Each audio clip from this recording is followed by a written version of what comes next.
감사합니다. 뉴스에 보니까 어버이날 70대 아버지를 잔혹하게 살해한 40대 남매가 뉴스에 나왔습니다. 그 40대 남매가 자기 아버지를 얼마나 미워했는지 토막살인을 하려고 계획했다. 그러면서 뉴스에 아주 뻔뻔하고도 또 당당하게 자기 얼굴을 형사가 가리려고 하면 이 범인은 얼굴을 들추려고 그러고 그렇게 했어요. 더 놀라운 사실은 그 남매 중에 여자는 전도사를 15년 동안 했다고 그러더라고요. 참 기가 막혔습니다. 그들은 자기 아버지는 마땅히 죽어야 할 사람이라고 생각하고 전혀 후회하는 모습을 보이지 않았습니다.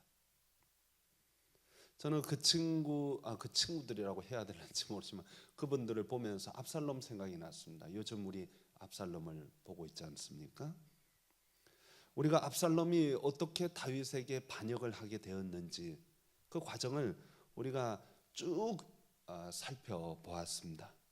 압살롬은 아버지에 대하여 쌓인 게 많은 사람입니다. 다윗은 압살롬의 여동생 다말, 다른 말로 말하면 다윗의 딸이에요. 자기 딸이 강간을 당했는데 마땅히 취할 태도를 취하지 않았습니다. 이스라엘 법에는 자기 딸이 남의 남자에게 강간을 당하면 그 남자와 결혼을 시키게 돼 있어요. 이스라엘은 집안끼리 결혼합니다. 가족끼리 집안끼리 결혼하는 게 아브라함부터 시작해서 다 그렇게 아브라함도 자기 누이하고 결혼을 했으니까요. 그렇게 집안끼리 결혼을 시켜요. 그런데 압살롬의 여동생이 배다른 오빠인 암논에게 강간을 당했어요. 그렇다면 당연히 둘을 결혼시켜야 마땅한데 결혼 안 시켰어요. 아버지가 아무런 조치를 취하지 않는 거예요.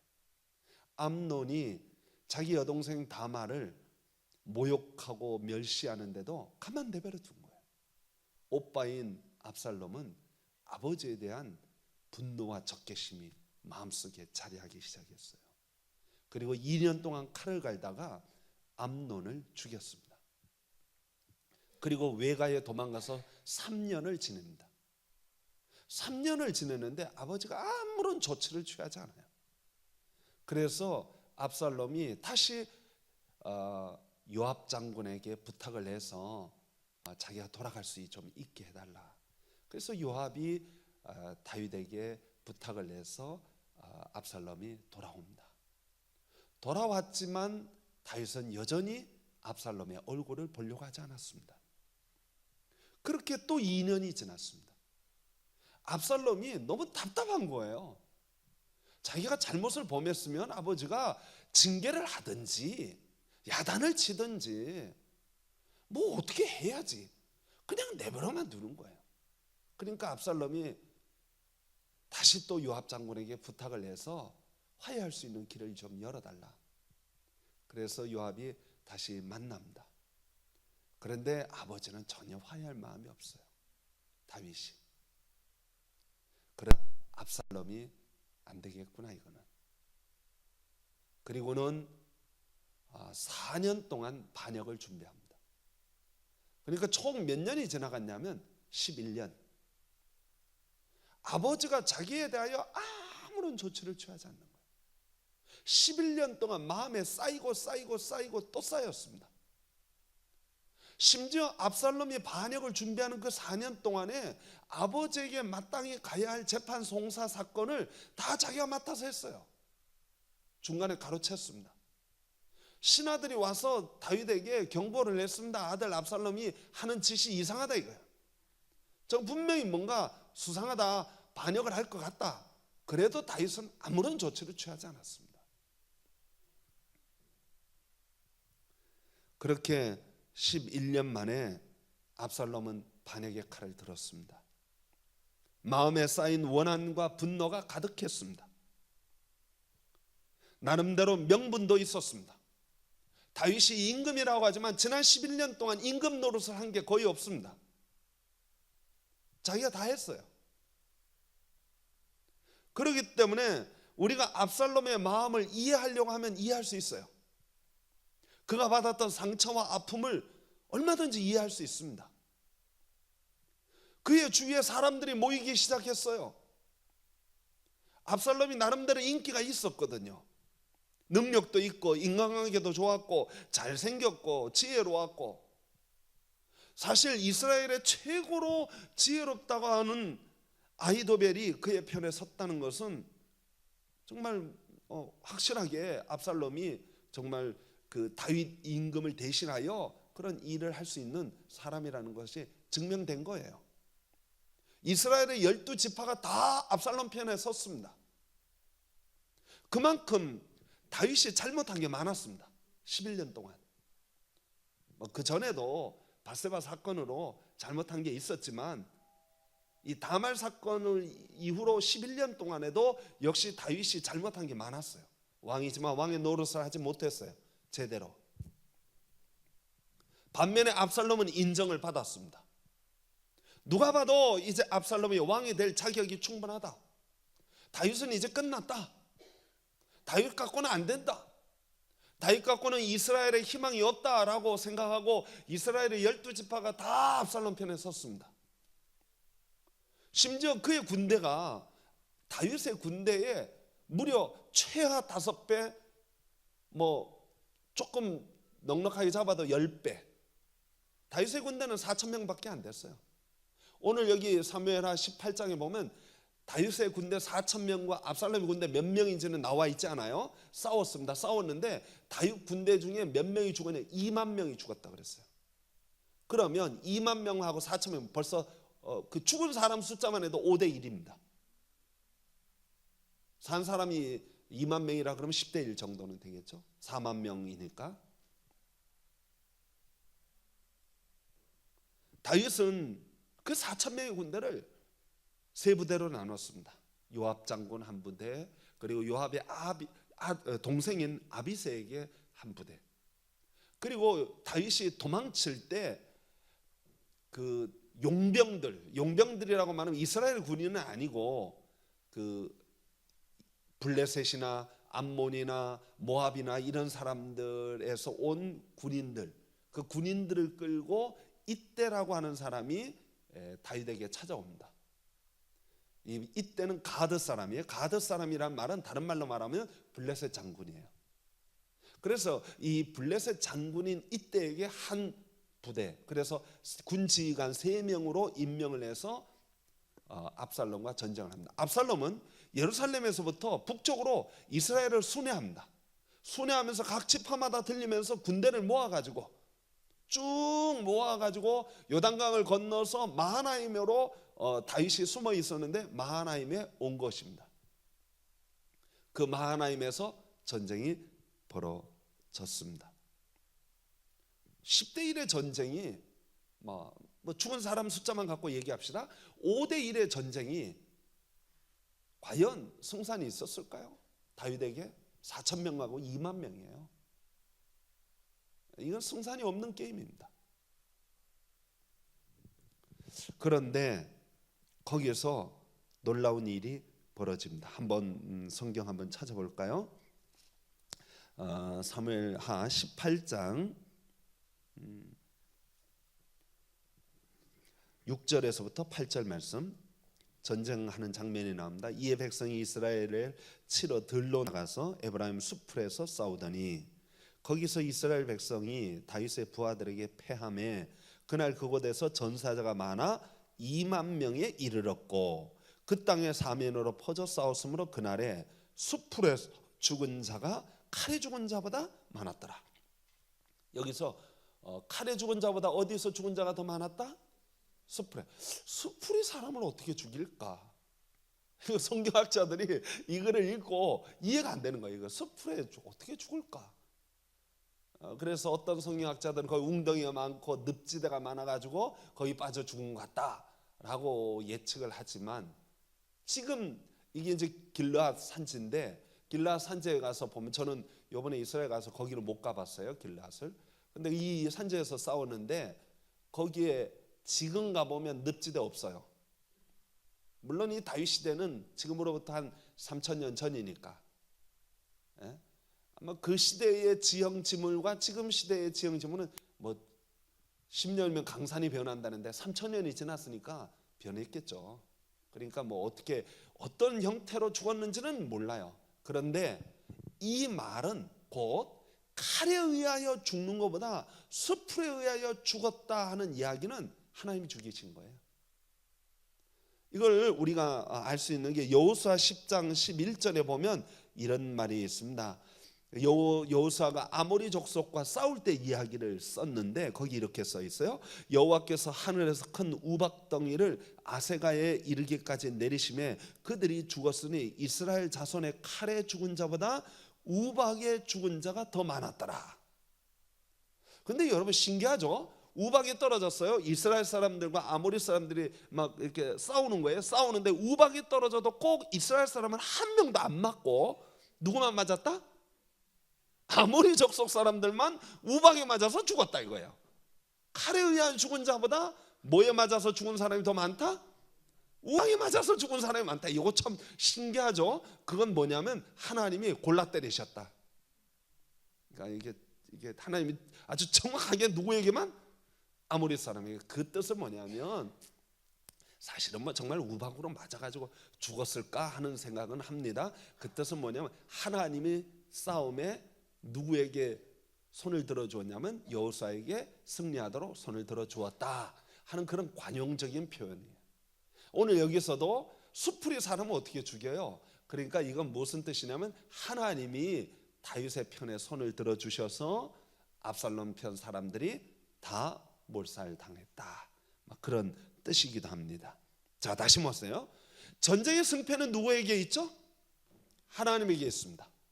인간적인 입장에서 생각해 보면 2만 명 대 4천 명, 4만 명 대 4천 명, 이건 게임이 안 됩니다.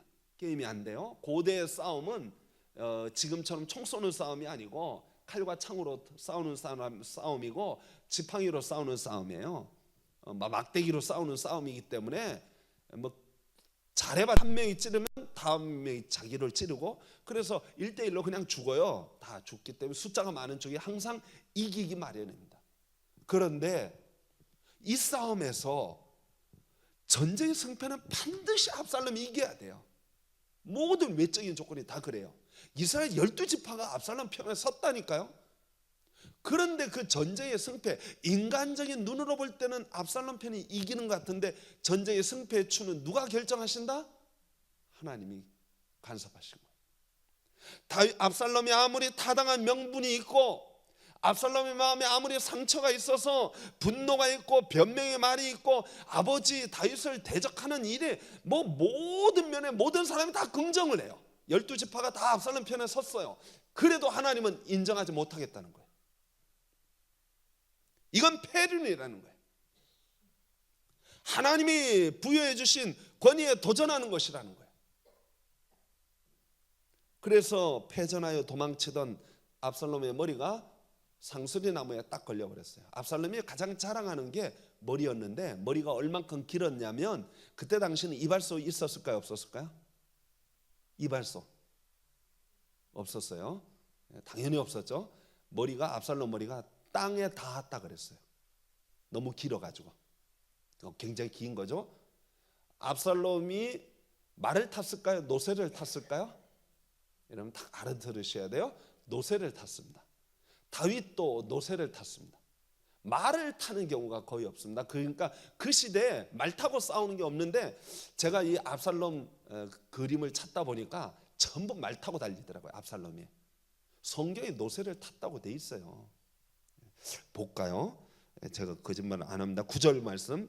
압살롬이 다윗의 부하들과 마주치니라. 압살롬이 노새를 탔는데 그 노새가 큰 상수리 나무 번성한 가지 아래로 지나갈 때 압살롬의 머리가 그 상수리 나무에 걸림에 그가 공중과 그 땅 사이에 달리고 그가 탔던 노새는 그 아래로 빠져나간지라.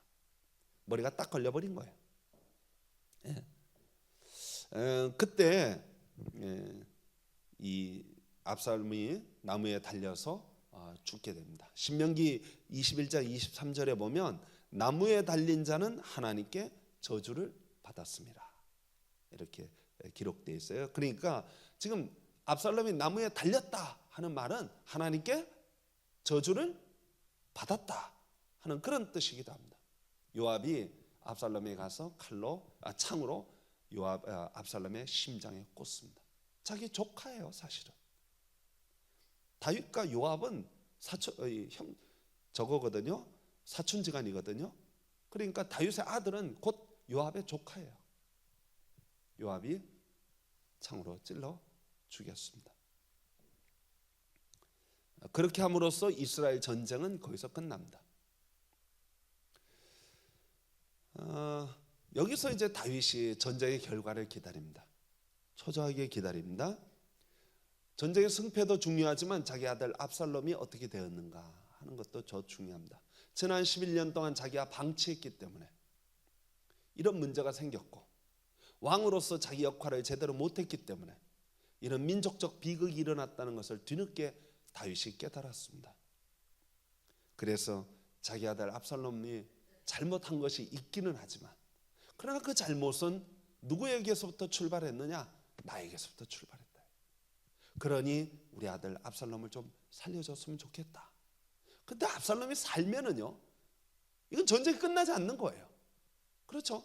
압살롬이 계속 다윗을 반역하니까 압살롬이 죽어야만 전쟁이 끝나는 거예요. 그러니까 이거 이율배반적인 명령이기도 합니다. 그런데 아무튼 요압은 그 전쟁의 결론을 지었어요. 그때 이 압살롬의 죽음을 전달하는 과정 속의 이야기가 여기 사무엘하에 길게 기록되어 있는데, 다윗 편에 섰던 사람들 중에 여러 사람이 있는데 그 중에 사독이라고 하는 제사장이 예루살렘에서 후세와 더불어 다윗에게 정보를 전달해 줄 때 사독의 아들 아히마스라고 있었는데, 이 아히마스가 다윗에게 가서 정보를 주었어요. 그 아히마스가 다시 돌아오지 않고 다윗 밑에 있다가 그 전쟁에 참여했다가 압살롬이 죽었다는 이야기를 듣고 전령이 가서 다윗에게 그 이야기를 전해야 되는데, 이 사독의 아들 아히마스가 내가 가서 전하겠다는 거예요. 내가 가서. 근데 요압은 알았어요. 이야기 가서 전하면 상 주는 게, 다윗이 상을 줄 리가 없다. 다윗은 오히려 죽일지도 모른다. 왜냐하면 사울왕이 죽었을 때 다윗을 그렇게 미워하고 죽이려고 했던 사울왕이 죽었을 때 아말렉 소년이 사울왕 죽었다는 소식을 다윗에게 전달했어요. 그랬다가 다윗이 아말렉 소년에게 상을 준 게 아니라 오히려 아말렉 소년을 죽여버렸습니다. 사울왕의 아들인 이스보셋이 또 그 사울왕 가족이 다 죽었다는 소식을 듣고 이스보셋을 죽이고 그의 머리를 잘라가지고 레갑과 바하나가 다윗에게 옵니다. 상 받을 줄 생각하고 왔는데 다윗이 어떻게 했어요? 그 레갑과 바하나도 역시 죽여버렸습니다. 그런데 지금 다윗의 아들 압살롬이 죽었는데 그 소식을 갖다가 전해주면 다윗이 상을 줄 것은 틀림없이 아니에요. 죽일 거라고 생각한 거예요. 그러니까 요압이 아히마아스를 아끼거든요. 자기 사독 다 그 고위층에 있는 사람들이니까 사독 아들이 자꾸 가겠다 그러니까, 야, 너 가지 마라. 너는 이제 나중에 좋은 소식 있으면 그거 갖고 가. 지금 이거는 좋은 소식 아니야. 이건 나쁜 소식이야. 가지 마. 근데 아히마아스가 굳이 가겠다는 거예요. 굳이. 그러니까 그 요압이 안 돼. 그리고는 이방 사람인 구스 사람. 구스는 지금의 이디오피아입니다. 아프리카 이디오피아에서 온 구스 사람에게 네가 가서 전해. 걔는 다윗에게 전하다가 죽어도 괜찮다 이거예요. 그러니까 네가 가서 전해. 그리고 구스 사람이 달려갔어요. 다윗에게 달려가는데 아히마아스가 아닙니다. 제가 가겠습니다. 전 그러면 너 가라. 아히마아스가요 막 숨 끊어지게 달려가가지고 그 구스 사람을 뛰어넘습니다. 먼저 도착하는 거예요. 다윗에게. 이 아히마아스는 생각이 있었어요. 상 받으려고 뛴 게 아닙니다. 뭐가 있냐면 다윗이 압살롬 아들이 죽었다는 소식을 들으면 상처받을 거 알았어요. 충격받을 거 알았어요. 그래서 아히마아스는 상당히 지혜로운 사람입니다. 그는 다윗이 충격받기 전에 어느 정도 그 아들 죽음의 소식을 받아들일 수 있도록 좀 미리 약간 언지를 주는 거예요. 정확하게 죽었다 말 안 하고. 그게 18장 한번 봅시다. 29절 말씀. 왕이 이르되 젊은 압살롬은 잘 있느냐. 다윗의 관심사가 압살롬이거든요. 아히마아스가 대답하되 요압이 왕의 종 나를 보낼 때 크게 소동하는 것을 보았사오나 무슨 일인지는 정확히 알지 못합니다. 알지 못하기 왜 몰라요? 다 알아요. 아히마아스가 그렇게 급하게 달려간 것은 압살롬의 죽음을 말하려고 하는 게 아니라 다윗이 충격받을 것을 말고 그걸 미리 진정시키고자 미리 그렇게 뛰어갔던 거예요. 그러니까 아히마아스는 누구를 더 생각한 거예요? 다윗을 생각해서 그렇게 한 거예요. 그리고 구스 사람이 도착해서 다윗이 압살롬이 죽은 것을 전해 주었습니다. 그러자 압살롬이 여기 다윗이 마지막 절 33절에 내 아들 압살롬아, 내 아들 압살롬아, 차라리 내가 너를 대신하여 죽었다면 압살롬, 내 아들아 울부짖는 거예요.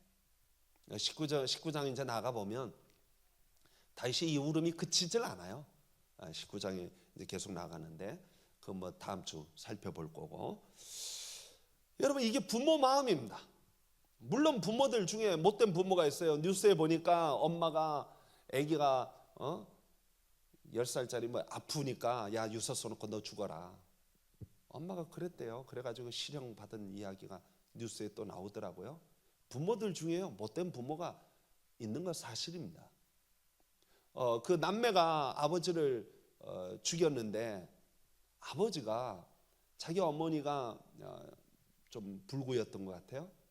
근데 그 어머니를 너무 폭행하고 어려서부터 자기들이 자라면서부터 그걸 너무 많이 본 거예요.